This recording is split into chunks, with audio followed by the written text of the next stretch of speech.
A common misconception that I hear a lot is that our feelings influence our thoughts and then our behaviors. And that actually couldn't be farther from the truth. The reality is our thoughts influence our feelings and our feelings drive our behaviors. And because of this, our thoughts become the most powerful component to this sequence. And because our thoughts can really determine whether or not we experience ease or difficulty in life, I wondered if there was a way where we can reprogram and rewire our thoughts so we can feel more sense of ease and create the happiness and the results that we want in our lives. Particularly during times when we feel really challenged, whether we're burnt out, depressed, or just in a low state where we don't feel like we have it within ourselves to overcome the challenge that's in front of us. I'm Thomas Edwards, creator and author of The One-Up Effect, helping top performers have fun becoming their best self through purpose, play, passion, and performance.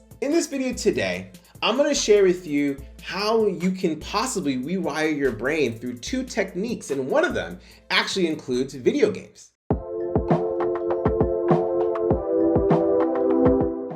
This is something that I learned through working with my therapist. He taught me about cognitive behavioral therapy, also known as CBT. And what this does is it helps you understand what are the thoughts that are governing your life. What are some of the thoughts that are really programs that you may not think are running in the back of your mind, but they are influencing your feelings and your behaviors, particularly when you're undergoing any level of emotional stress. And I've learned that there's a lot of power in going into those stories, finding out why these stories exist, typically through some past event that may have been traumatic, trying to find ways to heal that event and that trauma, and then replacing that old program with a new program, a new story that can help my life and take it to the next level. But how can we reprogram and rewire our brains so that way when we see life and even its challenges and adversities, we can approach it in a way that makes things easier? Well, there's two ways. One way is to be able to create more awareness around cognitive biases, or what I like to call thought errors. These are the thoughts and programs that go through your mind that may not be the best in serving you, but more importantly, what makes these thought errors really interesting and deceptive is they are partially true. I'm sure that there might be some situations where you may have a judgment or a thought that goes through your mind and you can identify and find evidence of it being true. This is actually normal, a normal part of the human experience. But under close examination, what I found when I looked deeper into some of these judgments and these cognitive biases, I found that not only were my thoughts partially true, they were just inaccurate. They didn't tell the full story. And typically, these would be the programs and the stories that would come up when I was experiencing stress. So my feelings would feel stress and anxiety, maybe even fear, and then my actions would be based on those things, which typically wouldn't lead to a productive way of handling that situation. Being able to be aware of these cognitive biases that you can look up and you can find online and understand which ones you tend to use the most will give you the opportunity to learn how to rewire those cognitive biases, these thought errors, and to replace them with thoughts and programs that can actually help you in those similar circumstances. The other way could actually be through video games.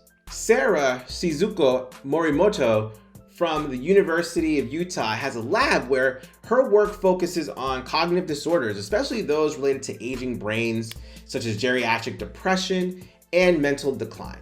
And she's designed a game called Neurogrow. It's a gardening video game really designed to target and enhance the functioning of neural circuitry. Neurogrow isn't going to be the latest blockbuster like Call of Duty or Grand Theft Auto. In fact, this game lacks the graphic quality that we expect of current generation games, and it's actually not even designed for you to be playing all the time. In fact, all it does and all it has is a structure that challenges your ability and your brain's ability to handle tasks and have a better reaction time, which is something that declines as you age. Now, for a brain that's unaffected by cognitive impairment, like this game would probably be useless for you. But for those who struggle with cognitive disorders, this could be an opportunity for you to treat your disorder. Think about it this way. When your mind is trying to solve a complex problem, you may not realize this, but your brain naturally tries to see it in a way like a game, kind of like a jigsaw puzzle or a word search or even a crossword puzzle where you're filling in a couple blanks.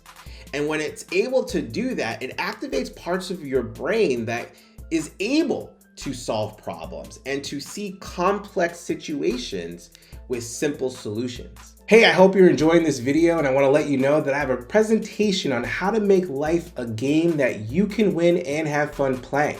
And if you want free access to it, you can click the link below in the description, or you can wait until the end of this video, or you can directly go to thomasedwardsjr.com/webinar and you can watch it there. Now, her game isn't designed to hook you. It's not even designed to be fun. I mean, aren't games designed to be fun? So how would this actually have an impact on someone with cognitive decline? Well, she says, they're not designed so that you want to keep playing or spend more money on it. The things that we're asking patients to do are pretty hard and pretty boring, which is exactly the thing that's so hard for them.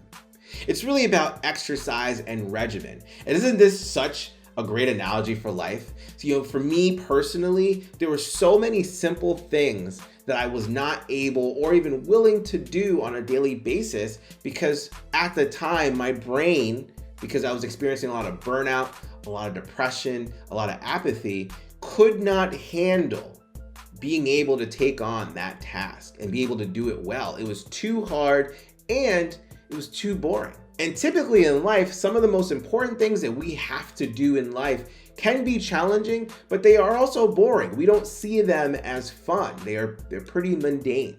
And my whole philosophy is all about how we can find fun in the mundane, which is, I believe, one of the biggest things that we can figure out in life. And it's pretty amazing. Through many clients playing Neurogrow, Morimoto has been able to prove that mentally labor-intensive games that are also boring can actually promote an enhancement of cognitive function. It can limit cognitive decline, and it can help older patients get out of cognitive depression. And so it had me thinking about what can we do to help boost that energy to get out of that depression. And I believe that this is actually being able to use playfulness as the lens that we look through to see how we can solve some of our life's problems. Now, I personally believe that if you're gonna play a game, then you want it to be fun because fun will make you want to play a game. But I also start to consider, when we think about exercise and staying in shape and staying healthy, we don't necessarily believe that the experience of working out is fun, but we feel great after. And we also feel great about what we're doing long-term to keep us healthy. And so I ultimately believe that these daily exercises, a regimen, if you will, similar to working out, can be the solution to helping us feel more satisfied, to feel more upbeat and optimistic about life, but also being able to better withstand and increase resilience towards handling life's more complex problems. And so if you are experiencing a level of difficulty, burnout, stress, maybe even depression, you can either figure out what are the thoughts that are driving you to feel the way you do and behaving the way you do and finding ways to reprogram that, or you can take on a labor-intensive but pretty mundane game that can start to activate your brain to see your life in a different lens that can give you possible simple solutions for a complex situation that you might be in. But this is what I think. Comment below. Let me know what you think. Do you believe that video games could possibly heal depression and cognitive disorders? What are some things that you do that help reprogram maybe some of these stories or thoughts in your mind that might be dictating a lot of your feelings and behaviors that aren't as productive for you? What are some examples that you're willing to share? Comment below. Let me know what your experience is. I hope you found that video fun and useful. And if you want to get that free presentation on how to make life a game that you can win and have fun playing, click the link below. And if you want to watch another video that's fun and useful, click the link right over here. Go ahead, it's right there. Click it. I'll see you there.